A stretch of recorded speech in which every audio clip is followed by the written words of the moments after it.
এই পৃথিবীতে আমি আল্লাহ পাক রব্বুল আলামিন যত মাখলুকাত সৃষ্টি করেছি, সমস্ত মাখলুকাত আমি আল্লাহ পাক রব্বুল আলামিনের নামে তাসবিহ পাঠ করে।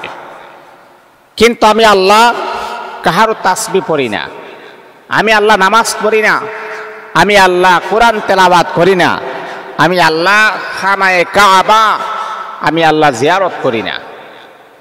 আর যত মাখলুকাত আমি আল্লাহ সৃষ্টি করেছি সবাই আমার প্রশংসা করে। এমনকি যত নবী রাসূল আমি আল্লাহ সৃষ্টি করেছি সমস্ত নবী রাসূল আমি আল্লাহর প্রশংসা করে। আমি আল্লাহ কাহারও নামে তাসবিহ পড়ি না, কাহারও নামে দুরূদ পড়ি না। আল্লাহ পাক রব্বুল আলামিন হাবিব মুহাম্মদ সাল্লাল্লাহু আলাইহি ওয়াসাল্লামকে বলে, হাবিব শোনো শোনো শোনো, আমি আল্লাহ পাক রব্বুল আলামিন কাহারও প্রশংসা করি না, আমি আল্লাহ নামাজ পড়ি না, কোরআন তেলাওয়াত করি না, জিকির আজকার করি না, কিন্তু হাবিব আমি আল্লাহ একটা কাজ করি, সেটা হলো ইন্নাল্লাহা ওয়া মালাইকাতাহু ইউসাল্লুনা আলান নবী। এই আমার হাবিব, যদি আমি আল্লাহ নামাজ পড়ি না, কোরআন তেলাওয়াত করি না, খানায়ে কাবা আমি আল্লাহ জিয়ারত করি না, কিন্তু হাবিব আমি আল্লাহ পাক রব্বুল আলামিন আপনার নামে দুরূদ শরীফ পড়ি, শুধু তা নয়, আমি আল্লাহ অসংখ্য গণিত ফেরেশতা সকলকে নিয়ে আমি আল্লাহ আপনার উপরে দুরূদ শরীফ পড়ি। হাবিব আমি আল্লাহ তো কাহারও নামে কোনো তাসবিহ পড়ি না, কিন্তু আপনার উপরে আমি আল্লাহ এবং ফেরেশতা সবাই আপনার উপরে দুরূদ শরীফ পাঠ করি। সুবহানাল্লাহি ওয়া বিহামদিহি। তাহলে আবার চিন্তা করুন আমার নবীর সম্মান কতটুকু। সমস্ত নবীর আমি আল্লাহর প্রশংসা করে, আর আমি আল্লাহ নিজে আপনার প্রশংসা করি।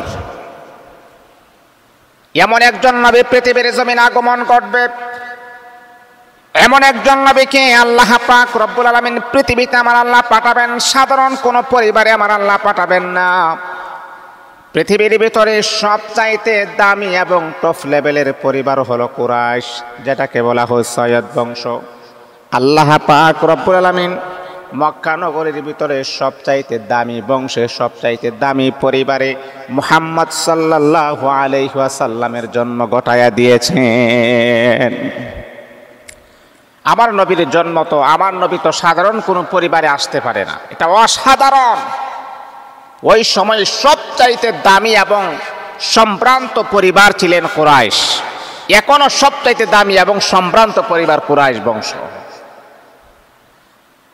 সম্মানিত হাজিরিন, আমার নবীর বাবাও তো সাধারণ কোনো বাবা হতে পারে না, আমার নবীর মাও তো সাধারণ কোনো মা হতে পারে না। সাধারণ কোনো বাবা তো আমার নবীর বাবা হতে পারে না, এটা অসাধারণ, অকল্পনীয়। আমার নবীর বাবার নাম হলো আব্দুল্লাহ। আল্লাহ পাক রব্বুল আলামিন আব্দুল্লাহর চেহারার ভিতরে এমন একটা নূর আমার আল্লাহ দান করলেন। নবীর বাবা আব্দুল্লাহ যখন রাস্তা দিয়ে যখন বের হইতেন, মক্কার মরুভূমির প্রান্তরে সুন্দরী রমণীরা আরবের, সুন্দরী রমণীরা আরবের, তারা আব্দুল্লাহর চেহারার দিকে তারা তাকিয়ে থাকতো। আব্দুল্লাহকে বলতো, আব্দুল্লাহ তুমি যদি রাজি হও তাহলে তোমাকে আমরা বিবাহ করব। এমনকি আব্দুল্লাহর চেহারা দেখার জন্যে আরবের সুন্দরী রমণীরা তারা রাস্তার পাশে তারা দাঁড়িয়ে থাকত। আব্দুল্লাহর চেহারা দেখার জন্যে আরবের সুন্দরী রমণীরা তারা রাস্তার পাশে দাঁড়িয়ে থাকত। কোন সময় আব্দুল্লাহ আসবে আর তার চেহারাটা আমরা দেখতে পারবো। এমনকি আব্দুল্লাহর বাবা আব্দুল মুত্তালিবের কাছে মেয়ের বাবারা বিবাহের প্রস্তাব নিয়ে যাইত। আব্দুল মুত্তালিবকে বলতো, আব্দুল মুত্তালিব আপনার সন্তান আব্দুল্লাহর কাছে আমি আমার মেয়েটাকে বিবাহ দিতে চাই, শুধু একজন আর দুইজন নয়।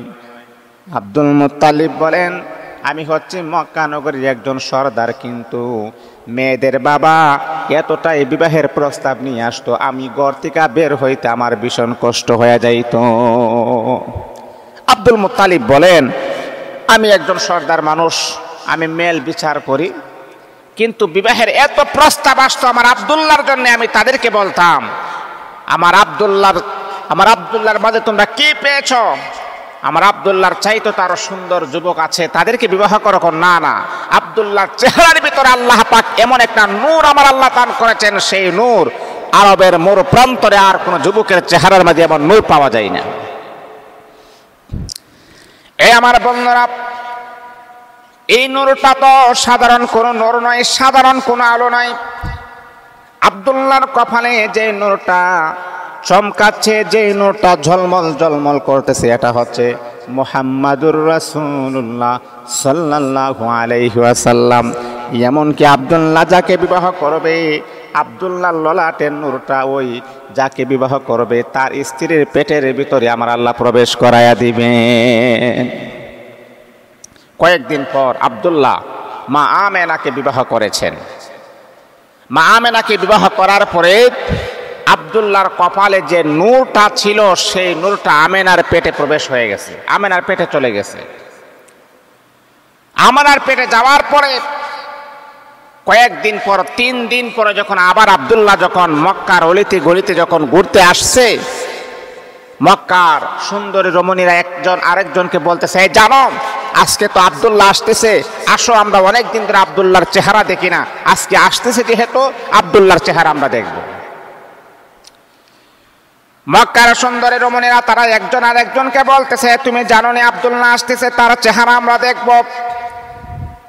এই আমার বলল, যখনই আব্দুল্লাহ যখন রাস্তা দিয়ে যখন আসতেছে, মক্কার সুন্দরী রমণীরা তাকিয়ে আছেন, কিন্তু আজকে চাহনি ভিন্ন রকম। মক্কার রমণীরা তারা আব্দুল্লাহর চেহারা দেখে একবার তাকানোর পরে তারা চলে যায়। আব্দুল্লাহর চেহারার দিকে তাকায় থাকতো, কিন্তু আজকে ভিন্ন রকম। আব্দুল্লাহর চেহারার দিকে একবার তাকায় আর দ্বিতীয়বার তাকায় না, তারা চলে যায়। নবীর বাবা আব্দুল্লাহ বলতেছেন, ও মক্কার রমণীরা, তোমরা আমার চেহারার দিকে তাকিয়ে থাকতা, কিন্তু আজকে দেখা যায় আমার চেহারার দিকে একবার শুধু তাকাও আর দ্বিতীয়বার তাকাও না, তার কারণটা কি? এ মক্কার রমণীরা, আমার চেহারা দেখার জন্য তোমরা পাগল হয়ে যাইতা, কিন্তু আজকে আমার চেহারার দিকে তোমরা শুধু একবার তাকাও, দ্বিতীয়বার কেন তাকাও না, কারণটা কি? তখন তারা বলতেছে, আব্দুল্লাহ রে, আমরা তোমার জন্য পাগল ছিলাম না, তোমার চেহারার মাঝে আল্লাহ পাক একটা নূর দান করেছিলেন, ওই নূরটার জন্য আমরা পাগল ছিলাম। আজকে 3 দিন পরে যখন আবার যখন আমাদের রাস্তা দিয়ে যখন প্রবেশ করেছো, তোমার চেহারা দেখার জন্য পাগল ছিলাম।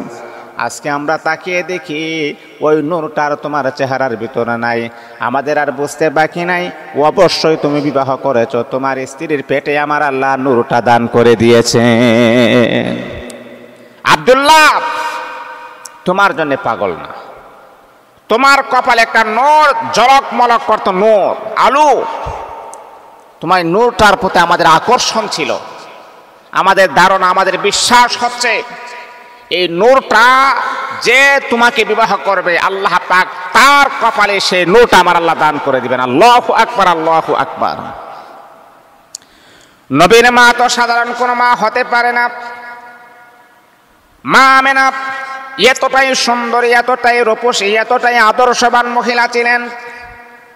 এই আল্লাহ তাআলার বান্দা বিশ্ব নবী আমেনার পেটে আসার পরে আমেনা রাদিয়াল্লাহু তাআলা আনহা বলতেছেন, ও পৃথিবীর মানুষেরা, সাধারণত কোন নারী যখন বাচ্চা যখন তার পেটের মাঝে যখন চলে আসে, তখন কিন্তু নারীদের একটা দুর্বলতা চলে আসে, তার মাঝে বমি বমি একটা ভাব চলে আসে, এমনকি ব্যথা বেদনা চলে আসে। কিন্তু আল্লাহর কসম, আল্লাহর কসম, আল্লাহর কসম কি আমি বলি, আমার সন্তান যখন আমার পেটের মাঝে যখন চলে আসছে, একটা বারও বমির কোনো বাবার অভিমান আমার চলে আসে নাই। আমার বমির কোনো লেশ মাত্র আমার চলে আসে নাই। ব্যথা বেদনা আসবে দূরের কথা, বমির কোনো বাব আসে নাই। আমার সন্তান মোহাম্মদ পেটে যখন আমি কোনো কষ্ট পাই নাই। মানুষের বাচ্চা যখন প্রসব হয় অনেক কষ্ট করে না, অনেক অনেক যন্ত্রণা ভোগ করতে হয়, কষ্ট করতে হয়। কিন্তু আমার সন্তান পেটে আসার পরে আমি দেখতে পেয়েছি, আমি যখন রাস্তা দিয়ে যখন বের হই, প্রচন্ড রোদ্রে মানুষ বের হইতে পারে না, জুতা ছাড়া বের হতে পারে না। আর আমি যখন খালি পায়ে যখন প্রচন্ড মরুভূমির প্রান্তরে যখন আমি বের হই, পাথরের মাঝে যখন পা রাখি, পা রাখার সাথে সাথে পাথরটা মোমের মতো নরম হয়ে যায়। আল্লাহু আকবার, আল্লাহু আকবার। ওই আমেনা বলে, পৃথিবীর মানুষেরা, যখন আমি ঘর থেকে যখন বের হই, গাছ আমাকে সালাম প্রদান করে। যখনই আমি ঘর থেকে যখন আমি বের হই, কে যেন অদৃশ্য থেকে আমাকে সালাম প্রদান করে আর জানায় দিয়ে, আমিনা রে, ও আমিনা, তুমি জানো নি, তুমি এমন একজন সন্তানকে তোমার পেটের মধ্যে আছে গো আমিনা। ওই সন্তানটা সাধারণ কোনো সন্তান নয়, ওই সন্তানটা দুনিয়া এবং আখিরাতের বাদশা আমার আল্লাহ বানায় দিবেন, যার মাধ্যমে তামাম জাহানটাকে আমার আল্লাহ প্রতিষ্ঠিত করবেন। কে যেন আমাকে বলে দি, কে যেন আমাকে আওয়াজ দেয়, এমন একটা সন্তান তোমার পেটে, যেই সন্তান কুল কায়নাতের নবী হবে, তামাম জাহানের নবী হবে, সমস্ত নবীদের নবী হবে, জান্নাতের লিডার হবে। আল্লাহু আকবার, আল্লাহু আকবার। আমিনা বলেন, ও পৃথিবীর মানুষেরা, আমি যখন ঘর থেকে বের হই, গাছ আমাকে সালাম দেয়, মাছ আমাকে সালাম দেয়, এমনকি পশু পাখি পর্যন্ত আমাকে দেখে তারা সালাম প্রদান করে। আল্লাহু আকবার, আল্লাহু আকবার। তারপরে হচ্ছে আমেনা তার শরীর থেকে মিশকে আম্বরের জান্নাতি ঘ্রাণ বাহির হয়। আর আরবের একটা নিয়ম ছিল কি জানেন, যদি কোনো নারী, কারণ আমার নবী মুহাম্মদ সাল্লাল্লাহু আলাইহি ওয়াসাল্লাম যখন আমেনার পেটে 6 মাস, ওই সময় তার বাবা ব্যবসার উদ্দেশ্যে যখন বের হয়েছে, রাস্তায় অসুস্থ হয়ে গেছে, আব্দুল্লাহ মারা গেছে। যেই নারী পেটের মধ্যে বাচ্চা আছে 6 মাসের, আর যখন শুনতে পারে স্বামী মারা গেছে, ওই নারীর চাইতে অসহায় পৃথিবীর জমিনের ভিতর আর একটা নারীও হতে পারে না। আব্দুল্লাহ মারা যাওয়ার সংবাদ শোনার পরে আমেনা একদম অস্থির হয়ে গেছে, আহারে আমার স্বামী মারা গেছে, আমি এখন কি করব। কিন্তু দেখেন আল্লাহ পাক রব্বুল আলামিনের কুদরতের মহিমা আপনি দেখেন। আমেনা, আরবের একটা নিয়ম ছিল এমন যে কোনো নারীর স্বামী যখন মারা যাবে, 1 বছর পর্যন্ত তার শরীরে কোনো সুগন্ধি ব্যবহার করতে পারবে না, এটা নিষিদ্ধ। 1 বছর পর্যন্ত আতর, গোলাপ, সুগন্ধি ইউজ করতে পারবে না। যদি করে তাহলে কিন্তু তাকে কঠোর শাস্তি প্রয়োগ করা হবে। কিন্তু আমেনার স্বামী মারা যাওয়ার পরেই আমেনা যখন রাস্তা দিয়ে যখন বের হয়, তার শরীর থেকে সুগন্ধি বের হয়।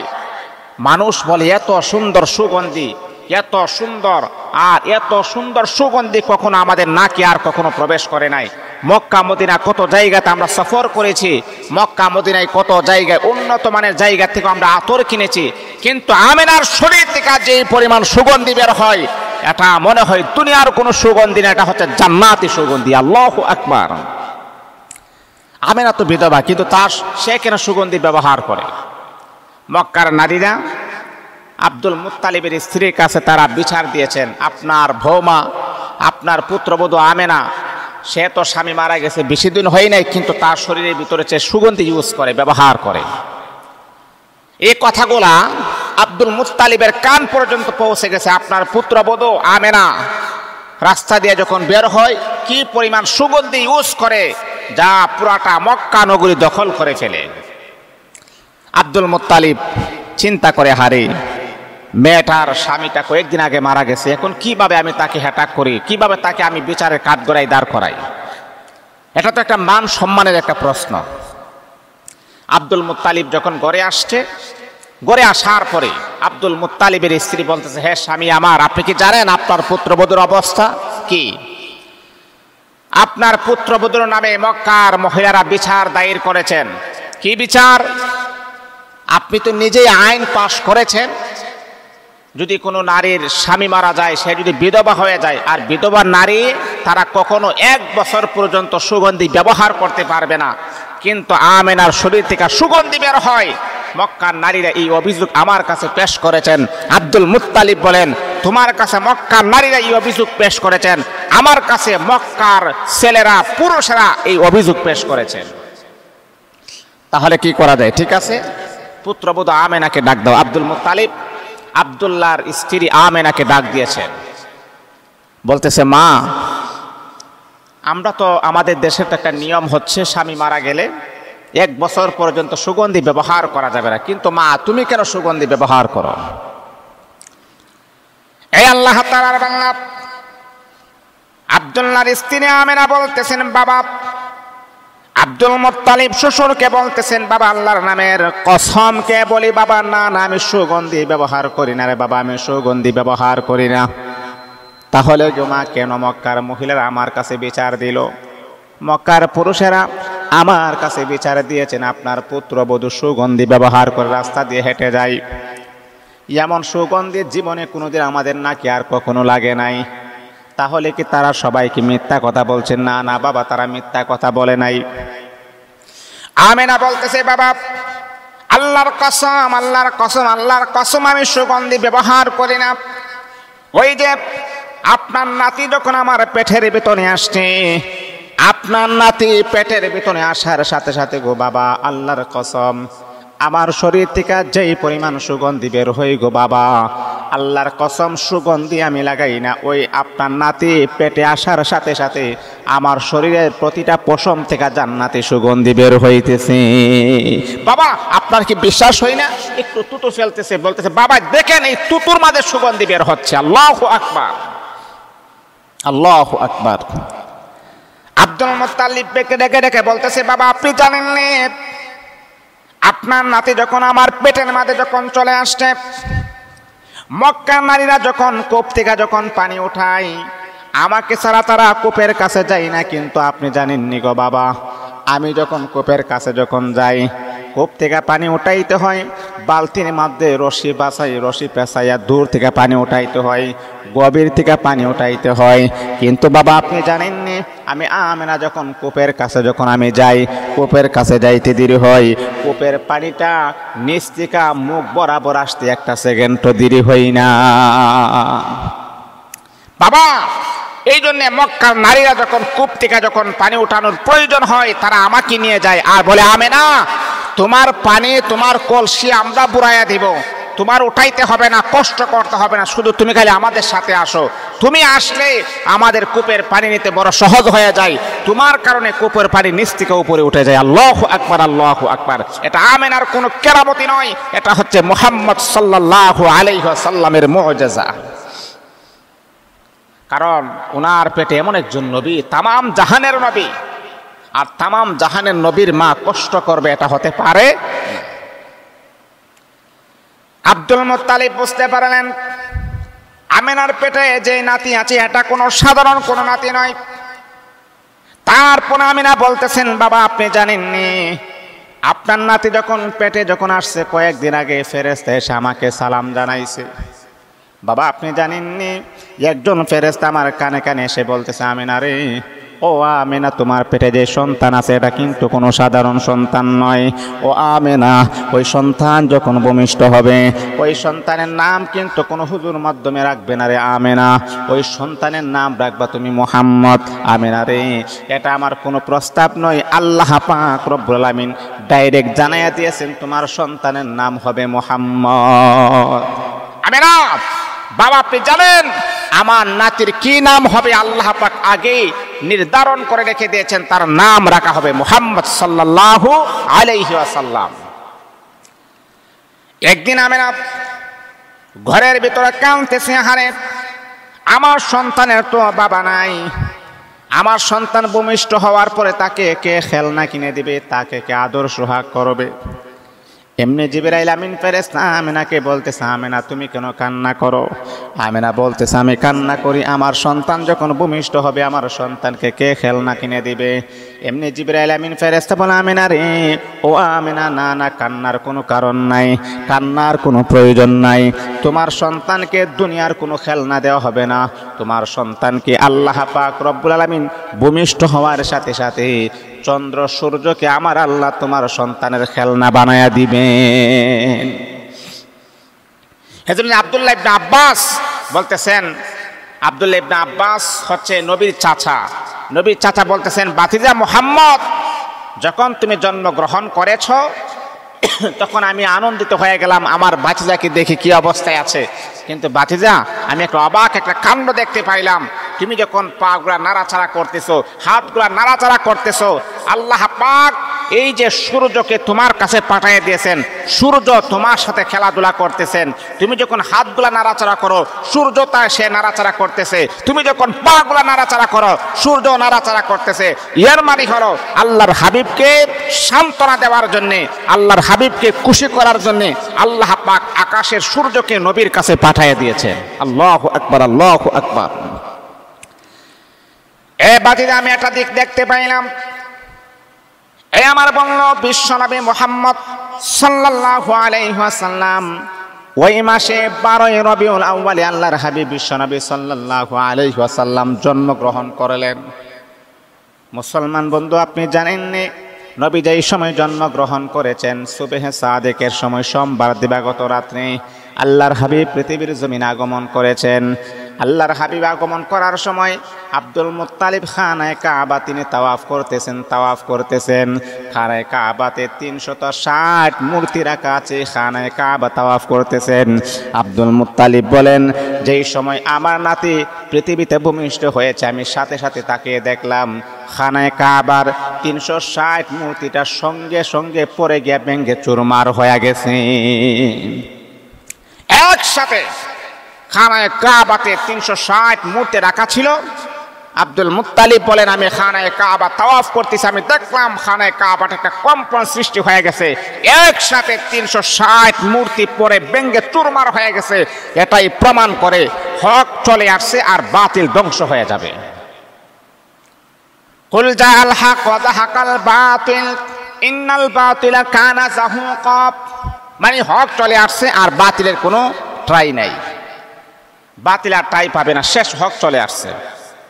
আব্দুল মুত্তালিব বলেন, দৃশ্যটা দেখলাম, কিছুক্ষণ পরে শুনতে পাইলাম অল্প কিছুক্ষণ আগে আপনার নাতি আব্দুল্লাহর বেটা মোহাম্মদ, আব্দুল্লাহর স্ত্রীর গর্ভে যে মোহাম্মদ ছিলেন সেই মোহাম্মদের জন্মগ্রহণ হয়ে গেছে। আল্লাহু আকবার, আল্লাহু আকবার।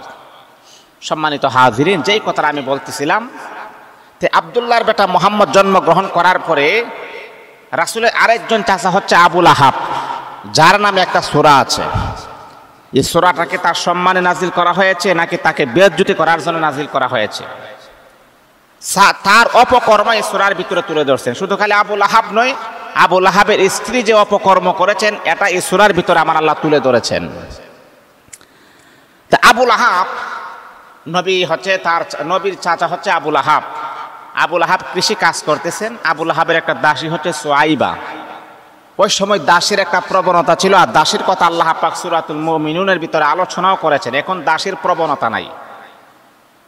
ওই সময় আমরা যেমন আমাদের স্ত্রীদের সাথে মিলামিশা মোহাব্বত ভালোবাসা আদান প্রদান করি, ওই সময় দাসীদের সাথে তারা মিলামিশা আদান প্রদান করতেন। এটা জায়েজ আছে, এটা কোরআনের ভিতর আয়াতও ছিল। কিন্তু এই কোরআন নাজিল হওয়ার কয়েক বছর পর নবী মুহাম্মদকে জানিয়ে দিয়েছেন, না না, এখন আর জায়েজ নাই, এখন দাসীদেরকে হারাম করা হয়েছে। এক একজন সাহাবীর 20টা 25টা 30টা তাদের স্ত্রী ছিল। যখন জায়েজ করে দিয়েছেন, কোরআন আয়াত যখন নাজিল হয়ে গেছে 4টার বেশি স্ত্রী রাখা যাবে না, হারাম, তখন সাহাবে কেরাম যারা একটা বিবাহ করেছেন তাদেরকে 2টা দিয়ে দিয়েছেন। এইভাবে বাট করে তারা তাবারকের মতো দিয়ে দিয়েছে। সম্মানিত হাজিরিন, দাসীর সাথে তারা ওই সময় কাজ করতে পারত। সুয়াইবা, আবুল আহাব যখন কৃষি কাজ করতেছে, সুয়াইবা বলতেছে, হে মালিক, জানেন আপনি কি হয়েছে? এই যে আব্দুল্লাহর বেটা আমেনার স্ত্রী, আব্দুল্লাহর স্ত্রী আমেনা এই মুহূর্তে বাচ্চা প্রসব করেছেন, আপনার ভাতিজা জন্মগ্রহণ করেছে। এটা একটা খুশির সংবাদ, আমার ভাতিজা জন্ম হয়েছে। আর আমেনাকে সবাই মহাব্বত করতেন। আবুল আহাব এইভাবে হাতটা উঁচা করে বলতেছে, সুয়াইবা, এত বড় একটা সুসংবাদ তুমি আমাকে দিয়েছো, আমি বাড়িতে ছিলাম না, আমাকে তুমি সুসংবাদ দিয়েছো। আমেনার সন্তান পৃথিবীতে আসছে, কয়েকদিন আগে তার স্বামী মারা গেছে, আমার মহাব্বতের ভাইয়ের স্ত্রী তার সন্তান ভূমিষ্ঠ হয়েছে, এত বড় একটা দামি সুসংবাদ দিয়েছো। সুয়াইবা, এই সুসংবাদ দেওয়ার কারণে আমি আবুল আহাব আজকে থেকে তুমি আর আমার দাসী না, তোমাকে আজাদ করে দিলাম। এই জন্যে কিতাবের ভিতরে প্রমাণ করে আবুল আহাবের সর্বাঙ্গে যদি আগুন লাগে, কিন্তু এই হাত দ্বারা যে ইশারা করেছেন সুয়াইবাকে আজাদ করে দিয়েছেন, সুয়াইবাকে আজাদ করার কারণে হাতের মাঝে আগুন স্পর্শ করবে না। আর সুয়াইবা হচ্ছেন এমন একজন মহিলা যিনি রাসূল